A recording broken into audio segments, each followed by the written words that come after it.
So behind me is that temporary structure that I was trying to film the other day, being run by Sky Arts, and it's all about portrait artistry, which is of course the artificial recreation of reality.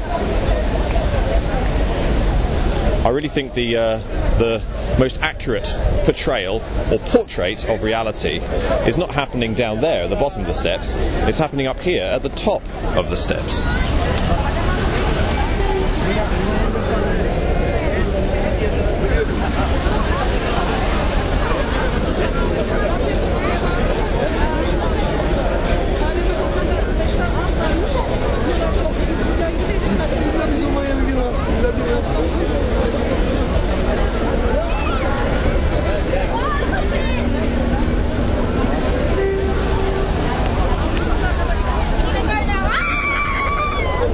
Of course, the creation of reality is definitely what's going on at the moment. To most people, this G8 summit, which stands for, I didn't really think about it before, but G8 stands for Group of 8. G8, G4S security, G8S. Just a thought. Which is basically reality creation. Reality creation, giving most people the impression that what the leaders, or so-called leaders, are going to be supposedly agreeing upon is real.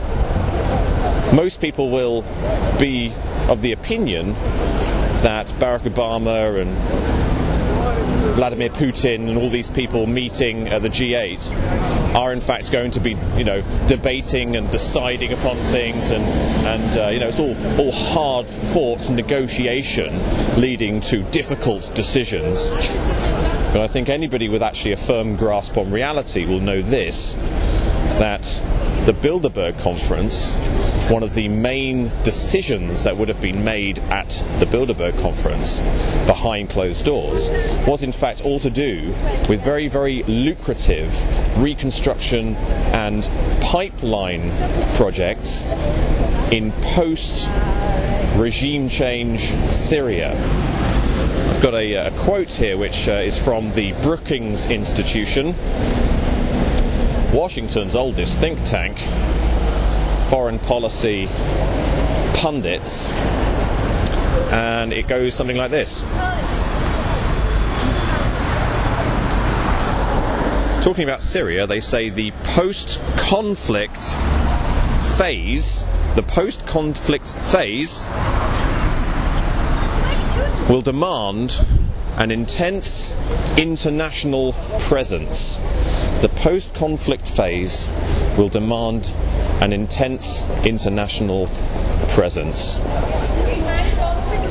I don't think for a second, and I'm sure you don't think either, you will agree with me on this, that the leaders, in inverted commas, at the G8 meeting, the G8S meeting, will not really be deciding on anything. They won't be negotiating anything. They will be announcing the decisions of the finances of the war business. There's been a lot put into this focal point called Syria. There's a lot of protest going on, or will be going on, at the G8. A lot of protests going on as we speak, not just in Trafalgar Square, but in Istanbul. So, I hate to say it, but if you are a corrupt politician, if you're working on behalf of the bank and the war businesses, then the best way to stop political dissent in your town or in your country is to get involved in a war. All you have to do is read Mein Kampf, and I kind of tend to think that most international, especially Western leaders, are actually pretty much verbatim acting out and referring to Mein Kampf for their main decision basis and their main social engineering programs. Of course, the news today says that Iran is now going to be dedicating at least 4,000 troops and sending them to Syria.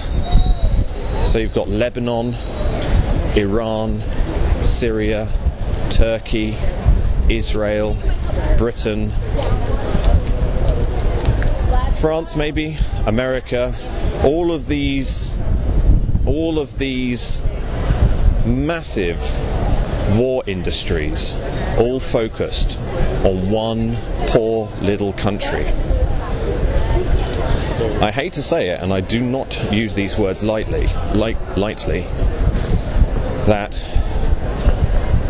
makes me feel sad to even think about the words World War III. It's been said too many times, isn't it? But it does seem to be that on the grand chessboard, the pieces are being moved into place.